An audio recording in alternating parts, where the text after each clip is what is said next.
नमस्कार, शाम के 7 बज रहे हैं और देश दिन भर की अहम खबरों के साथ मैं हाजिर हूं प्रशांत चरहे। दिल्ली से सबसे पहली अहम खबर, जहां पर केजरीवाल सरकार को घेरने के लिए अब कांग्रेस ने मोर्चा खोल दिया है। वजह क्या है, पूरी खबर आपको विस्तार से बताएंगे। वहीं अहम खबर मानसून सत्र से जुड़ी, क्योंकि पिछला 2 हफ्ता हंगामे की भेंट चढ़ गया और ऐसे में अब इससे निपटने के लिए सर्वदलीय बैठक भी बुलाई गई है। क्या कुछ इसमें हो रहा है, विस्तार से आपको ये भी बताएंगे। और अहम खबर राजस्थान से है, जहां पर तीसरी क्लास में बच्चों को आसाराम के बारे में पढ़ाया जा रहा है और उन्हें संत के तौर पर वहां किताबों में घोषित किया गया है। इसे लेकर भी हंगामा मचा है। पूरी खबर भी विस्तार से हम आपको बताएंगे। एक और अहम खबर है कानपुर से, जहां पर नवाबगंज में पुलिस ने छापा मारा है। अवैध रूप से चल रही आम फैक्ट्री का भंडाफोड़ किया गया है। आखिर क्यों यहां ये अवैध हथियार बनाए जा रहे थे, ये खबर भी विस्तार से हम आप तक पहुंचाएंगे। उत्तराखंड से अहम खबर, जहां पर भूस्खलन, कई जगहों पर जनजीवन अस्त व्यस्त है। खासतौर पर सावन के महीने में भक्तों और यात्रियों को खासी परेशानी हो रही है। विस्तार से ये खबर आप तक पहुंचाएंगे। वहीं एक और अहम खबर सावन के ही महीने से जुड़ी हुई, जहां पर उज्जैन में बड़ी तादाद में भक्तगण पहुंच रहे हैं और बाबा का अभिषेक कर रहे हैं। किस तरह का यहाँ माहौल है, ये खबर भी हम आप तक पहुंचाएंगे। लेकिन सबसे पहले बात करते हैं देश की राजधानी दिल्ली की, जहां पर हंगामा और कटघरे में खड़े किए जा रहे हैं दिल्ली के मुख्यमंत्री अरविंद केजरीवाल, और आरोप लगा रही है कांग्रेस। क्या है पूरा मसला, हमारी इस रिपोर्ट में देखिए। दिल्ली के यूसुफसराय इलाके में कांग्रेस कार्यकर्ताओं ने केजरीवाल सरकार के खिलाफ जमकर प्रदर्शन किया और सीएम केजरीवाल का पुतला फूंककर अपना विरोध दर्ज कराया। दिल्ली सरकार के खिलाफ हल्ला बोलने वाली कांग्रेस की शिकायत है कि 6 महीने होने को आए, मगर केजरीवाल सरकार ने दिल्ली की जनता के लिए कुछ नहीं किया। कांग्रेस के दिल्ली प्रदेश अध्यक्ष अजय माकन ने दिल्ली सरकार पर आरोप लगाया कि क्या केजरीवाल सिर्फ अपनी आवाज सुनाने के लिए 526 करोड़ रुपए खर्च कर रहे हैं। कांग्रेस सवाल पूछ रही है कि सरकार को 6 महीने होने वाले हैं, मगर लोकायुक्त का आज तक कुछ अता पता नहीं है। ये आम आदमी पार्टी जो पिछली बार 49 दिन में ये कह करके भाग गई कि उनके पास में उनको मौका नहीं मिल रहा लोकपाल बनाने का, इसलिए वो छोड़ करके जाना चाहते हैं। वही आम आदमी पार्टी, आज 6 महीने हो गए, लोकपाल नहीं कहीं पे, लोकपाल का मसौदा नहीं कहीं पे, और हमें मालूम ही नहीं है कि लोकपाल कब अपॉइंट होगा। केजरीवाल सरकार का अपने प्रचार के लिए 526 करोड़ रुपए खर्च करना और जनता के मुद्दों पर ध्यान न देने का आरोप लगाकर विपक्षी दल लगातार हमला कर रहे हैं। कांग्रेस के साथ साथ बीजेपी ने भी अब केजरीवाल सरकार को घेरने की तैयारी कर ली है। लोकायुक्त की नियुक्ति नहीं हो रही और झूठा हलफनामा जो है हाईकोर्ट में सबमिट किया है भारतीय जनता पार्टी की पिटीशन पर, तो हम कल उपराज्यपाल को मिल रहे हैं कि तुरंत लोकायुक्त की नियुक्ति होनी चाहिए, और दूसरा सदन में भी हम इस मामले को कल उठाएंगे। कांग्रेस नेता जयराम रमेश ने प्रेस कॉन्फ्रेंस की और कटघरे में खड़ा किया अनुराग ठाकुर और उनके पिता धूमिल को, और आरोप लगाया कि जिस तरह से धर्मशाला में क्रिकेट स्टेडियम बनाया गया है उसमें करोड़ों का भ्रष्टाचार किया गया है। लेकिन अनुराग ठाकुर ने भी किया है पलटवार। कांग्रेस नेता जयराम रमेश ने क्रिकेट स्टेडियम बनाए जाने में भ्रष्टाचार होने का आरोप लगाया। साथ ही उन्होंने बीजेपी सांसद और हिमाचल प्रदेश क्रिकेट एसोसिएशन के अध्यक्ष अनुराग ठाकुर पर भी हमला बोला। जयराम ने अनुराग ठाकुर के पिता और हिमाचल के पूर्व सीएम प्रेम कुमार धूमल को भी निशाने पर लिया। जयराम ने अनुराग और धूमल पर क्रिकेट स्टेडियम बनाने में 100 करोड़ रुपए की धांधली करने का आरोप लगाया। जयराम ने कहा कि धूमल ने अपने बेटे के साथ मिलकर क्रिकेट स्टेडियम के लिए दी गई जमीन का दुरुपयोग किया। स्टेडियम के लिए 16 एकड़ जमीन 1 रुपए किराए पर दी गई, लेकिन उसका कमर्शियल इस्तेमाल हुआ। क्रिकेट के नाम पर हिमाचल प्रदेश में प्रोफेसर प्रेम कुमार धूमल जी और उनके बेटे अनुराग ठाकुर ने सत्ता का दुरुपयोग किया है। जयराम के आरोप पर पलटवार करते हुए अनुराग ठाकुर ने इसे कांग्रेस का मानसिक दिवालियापन करार दिया है। अनुराग ने पलटवार करते हुए कहा कि कांग्रेस अपने नेताओं से भ्रम फैलाने के लिए ऐसे बयान दिलवा रही है। अनुराग ठाकुर ने ये भी कहा कि ऐसे बयान देने वाले नेता आए दिन माफी मांगते रहते हैं। 2003 में अमरिंदर सिंह ने झूठ बोला, 2013 में माफी मांगी। जो आज झूठ बोल रहे कुछ दिनों के बाद वो माफी मांगेंगे। जब उनके पास कुछ और नहीं बचता है तो झूठे आरोप लगाते जिनमें कोई तथ्य नहीं होता है। संसद में इस सत्र में पिछले 2 हफ्ते से कोई कामकाज नहीं हो पा रहा है। कांग्रेस लगातार हंगामा कर रही है और कह भी रही है कि संसद की कार्रवाई को सुचारू रूप से आगे बढ़ाने की जिम्मेदारी सरकार की है, और जब तक विपक्ष की बात नहीं मानी जाएगी हंगामा जारी रहेगा। इस सत्र में सरकार को 11 लंबित बिल पास कराने हैं और 9 नए बिल पेश करने हैं। इनमें जीएसटी, भूमि अधिग्रहण, real estate development, juvenile justice समेत कई महत्वपूर्ण विधेयक शामिल हैं। भूमि बिल पर भी संयुक्त समिति सोमवार को अपनी रिपोर्ट सदन को सौंप सकती है। मौके की अहमियत को समझते हुए सरकार ने एक बार फिर पहल करते हुए सर्वदलीय बैठक बुलाई है। सरकार की कोशिश है कि विपक्ष को लंबित पड़े बिलों का हवाला देते हुए सदन की कार्यवाही चलाने के लिए राजी किया जा सके। देखिए, हमें उम्मीद है कि कल से सोमवार से दोनों सदनों का कामकाज सुचारू रूप से चलेगा और विपक्ष और विशेष तौर से कांग्रेस के मित्र चिक और चकल्लस के चक्रव्यूह से बाहर निकलकर चर्चा के रास्ते पे आएंगे। लोकसभा चलने का हर घंटे का खर्च तकरीबन 1.5 करोड़ रुपया और राज्यसभा में ये खर्च करीब 1 करोड़ 10 लाख रुपया आता है। इस अनुमान को अगर जोड़ दिया जाए तो अब तक तकरीबन 125 करोड़ रुपए हंगामे की भेंट चढ़ चुके हैं और अगर पूरा मानसून सत्र धुलता है तो तकरीबन 250 करोड़ रुपए पानी में चले जाएंगे। हालांकि कांग्रेस अपने रुख पर कायम है।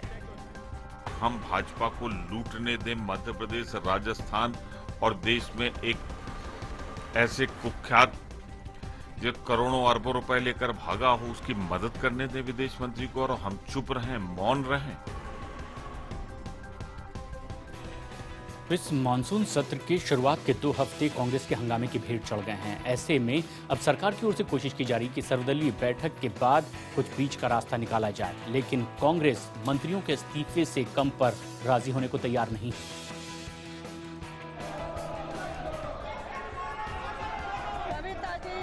संसद में आजकल रोज ही ऐसी तस्वीरें देखने को मिलती हैं। रोज सदन की कार्यवाही शुरू होती है मगर विपक्ष के हंगामे की वजह से कार्यवाही स्थगित करनी पड़ती है। कांग्रेस जहां ललित गेट और व्यापम में बीजेपी के नेताओं के इस्तीफे की मांग पर अड़ी है, वहीं सरकार ने भी कड़ा रुख अख्तियार करते हुए कहा है कि नेताओं के इस्तीफे किसी कीमत पर नहीं होंगे। सरकार के लिए सर्वदलीय बैठक में गतिरोध खत्म करना और बीच का रास्ता निकालना आसान नहीं होगा। ऐसे में ये सवाल उठना लाजमी है कि संसद के नहीं चलने के कारण जनता की गाढ़ी कमाई की हो रही बर्बादी का जिम्मेदार कौन है। संसद में हंगामे की वजह से मानसून सत्र के शुरुआती 2 हफ्तों में जरा भी काम नहीं हो पाया। अब इस सत्र में सिर्फ 9 दिन बचे हैं और सरकार के लिए सत्र सुचारू रूप से चलाना बेहद जरूरी है।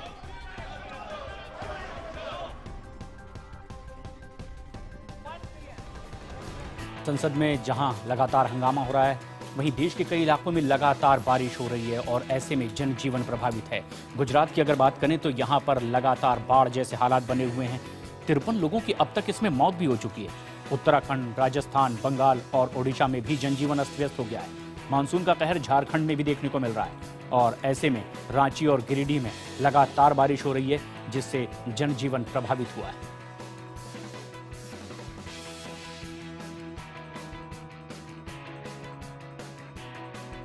इसी तरह उत्तराखंड में भी पहाड़ी इलाकों में लगातार बारिश हो रही है और इससे भूस्खलन की वजह से कई आपदा, बीच में कई यात्राएं भी रुक रही है। ऐसे में जनजीवन यहां भी पूरी तरह से प्रभावित हुआ है। गंगोत्री राष्ट्रीय राजमार्ग पर नलूपानी के पास सुबह से भारी भूस्खलन हो रहा है। पिछले 16 घंटों से भूस्खलन की वजह से मार्ग पर हजारों कांवड़ यात्री समेत स्थानीय लोग फंसे हुए हैं। वहीं भूस्खलन की चपेट में आने से एक कांवड़िया गंभीर रूप से घायल हो गया, जिसके बाद पुलिस ने मार्ग खुलने तक यात्रा रोक दी है। रास्ता बंद होने की वजह से राष्ट्रीय राजमार्ग पर 10 किलोमीटर लंबा जाम भी लग गया है। बीआरओ अधिकारियों को कहना है कि पत्थर गिरना बंद होंगे तभी मार्ग खोला जाएगा। आपदा प्रबंधन अधिकारी का कहना है कि जिस यात्री को चोट लगी है उसका इलाज सरकारी अस्पताल में चल रहा है। सड़क खोलने के प्रयास भी जारी है। अब मुझे सूचना मिली थी उन्होंने रोड खोल दिया, बट ऊपर से लगातार पत्थर गिर रहे हैं जिसलिए आवाजाही नहीं हो पा रही है। और वहाँ पे एक कांवड़ की पाँव में चोट लगी थी जिसको चिंजालीसवां भेज दिया गया हॉस्पिटल में। वहीं मनीला से रामनगर जा रही बस तेज बहाव के कारण पलट गई। बस में 30 यात्री सवार थे। राहत की बात ये रही कि बस में सवार सभी 30 यात्रियों को बचा लिया गया है। और इसी तरह राजस्थान में भी बाढ़ से हालात कम खराब नहीं हैं। यहाँ भी लगातार बारिश की वजह से जनजीवन अस्त व्यस्त है। हालांकि राहत कार्य में एनडीआरएफ की टीमें जुटी हुई है और कई लोगों को सुरक्षित स्थानों पर भी पहुंचाया जा रहा है। बाढ़ प्रभावित जालौर में अभी तक 550 लोगों को बचाया गया है और 11,500 लोगों को सुरक्षित स्थानों पर पहुंचाया गया है। बावजूद इसके कई गांवों में लोग अब भी फंसे हुए हैं।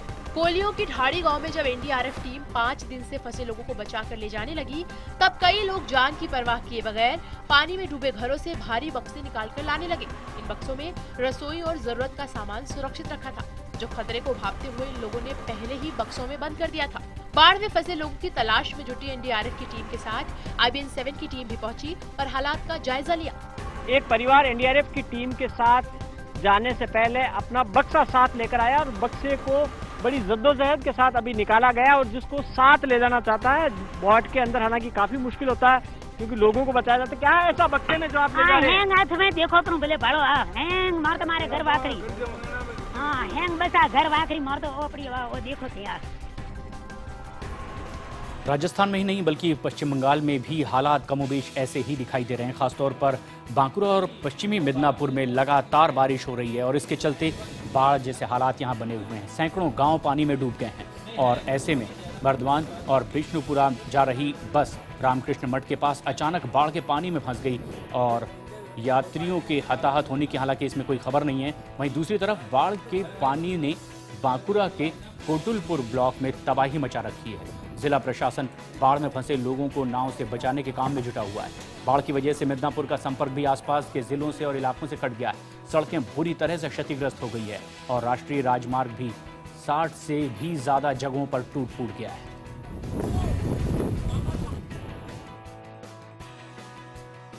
और ऐसे ही हालात ओडिशा में भी देखे जा रहे हैं, जहां लगातार भारी बारिश हो रही है और बाढ़ जैसे हालात बने हुए हैं।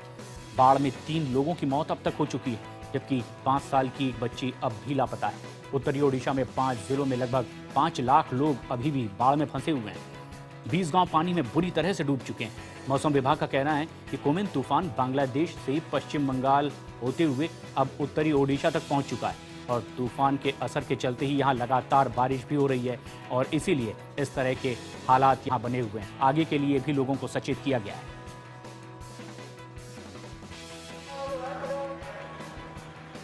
वहीं खबर महाराष्ट्र से भी है, जहां लगातार बारिश से लोग परेशान हैं और एक तरफ जहां कई हिस्सों में बारिश कहर बरपा रही है, तो महाराष्ट्र के सोलापुर में लोग अब बारिश ना होने की वजह से परेशान नजर आने लगे हैं और बाकायदा इसके लिए यहां दुआएं भी मांगी जा रही है। यहां लोगों ने बारिश के लिए विशेष नमाज भी अदा की है।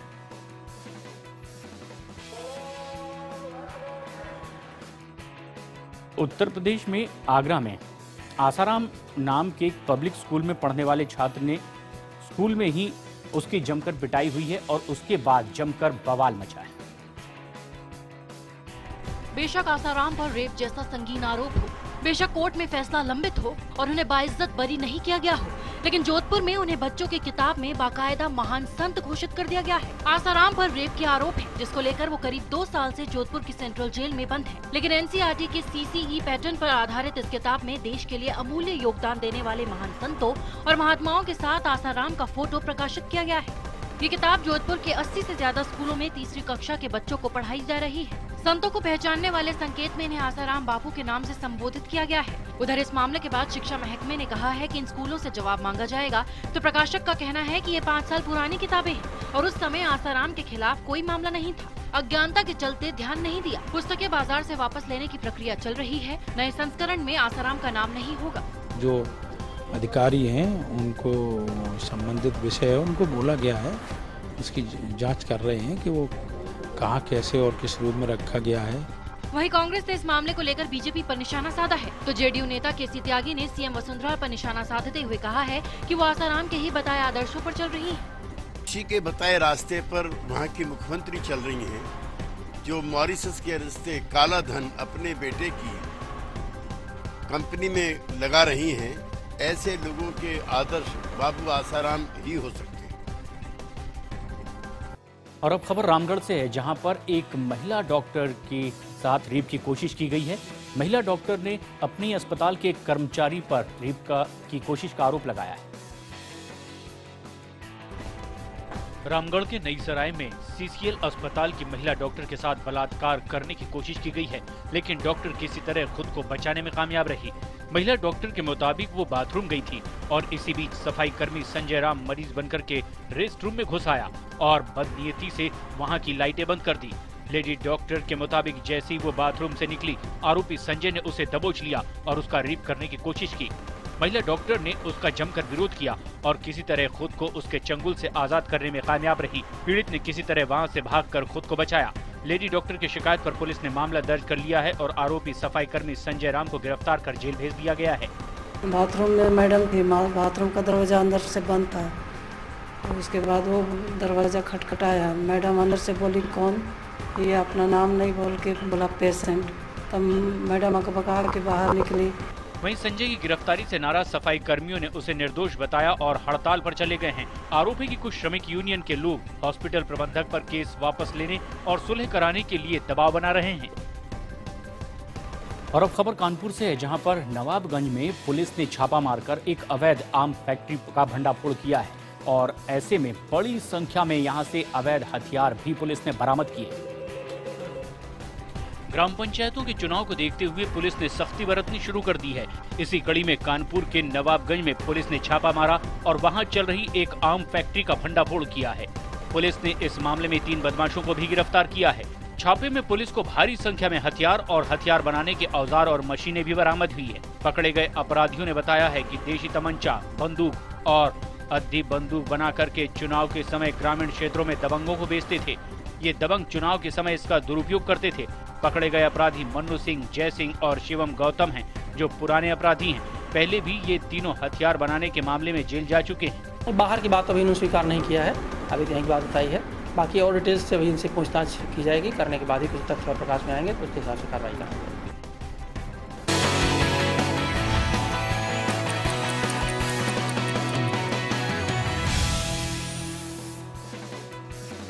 भगवान शिव के भक्तों के लिए सावन का महीना बेहद खास होता है और दूर दूर से कांवड़िए कांवड़ लेकर बाबा के दर की ओर बढ़ते हैं। और उज्जैन में भी ऐसा ही देखा गया। महाकाल के दर पर कांवड़ियों की भीड़ जुटी। बोल बम के जयकारे लगाते हुए कांवड़ियों ने सबसे पहले उज्जैन के शनि मंदिर पर संत उत्तम महाराज के साथ पूजा अर्चना की और फिर शिप्रा नदी का जल लेकर त्रिवेणी से निकले। बैंड बाजे और ढोल लगाने के साथ करीब 7000 से ज्यादा शिव भक्त महाकाल मंदिर पहुंचकर भगवान शिव का अभिषेक करेंगे। चारों ओर सिर्फ केसरिया रंगों से रंगे कांवड़िए ही दिखाई दे रहे थे। ये समर्पण यात्रा पिछले 4 सालों से निकल रही है, जिसमें हजारों की संख्या में कांवड़ी कांवड़ लेकर निकलते हैं। आज भी महिला, पुरुष और बच्चे सभी हजारों की संख्या में कांवड़ लेकर निकले, जिन्होंने महाकाल पहुंचकर अभिषेक किया। गंगा, यमुना, सरस्वती, नर्मदा, कावेरी का जल तो सब लाते हैं, सब आशीर्वाद लेकर चलते हैं। लेकिन हमने नई परंपरा डाली है कि अपने गांव का, नदी का, नाले का, जिसको कुएं का जल लाकर भगवान शिव के ऊपर चढ़ाना। दिल्ली में अपराधी कितने बेखौफ हैं, इस बात का अंदाजा इस घटना से लगाया जा सकता है कि झिलमिल इलाके में लूट का विरोध करने पर बेखौफ बदमाशों ने आखिरकार एक शख्स को गोली ही मार दी और वहां से फरार हो गए। आरोपी की प्रॉपर्टी का बिजनेस करने वाले विमल राही से कुछ बदमाशों ने उनकी चेन छीनने की कोशिश की, लेकिन जब उन्होंने विरोध किया तो बदमाशों ने उन पर फायरिंग कर दी। इस दौरान विमल को 2 गोलियां लगी। इसके बाद उन्हें गंभीर हालत में अस्पताल में उपचार के लिए भर्ती करवाया गया। पुलिस कह रही है कि अब आरोपियों को जल्द पकड़ लिया जाएगा। खबर मध्य प्रदेश के चर्चित व्यापम मसले से जुड़ी हुई, जहां पर शिवराज सरकार ने अब MM उपाध्याय के रिटायर होने के बाद IAS अरुणा शर्मा को व्यापम का अध्यक्ष बनाया। लेकिन सूत्रों के मुताबिक व्यापम का चार्ज अरुणा शर्मा को पसंद नहीं आया। वो अपनी तैनाती से नाखुश हैं। सूत्रों का कहना है कि व्यापम बोर्ड का अध्यक्ष बनने के लिए राज्य के कोई भी अफसर तैयार नहीं है।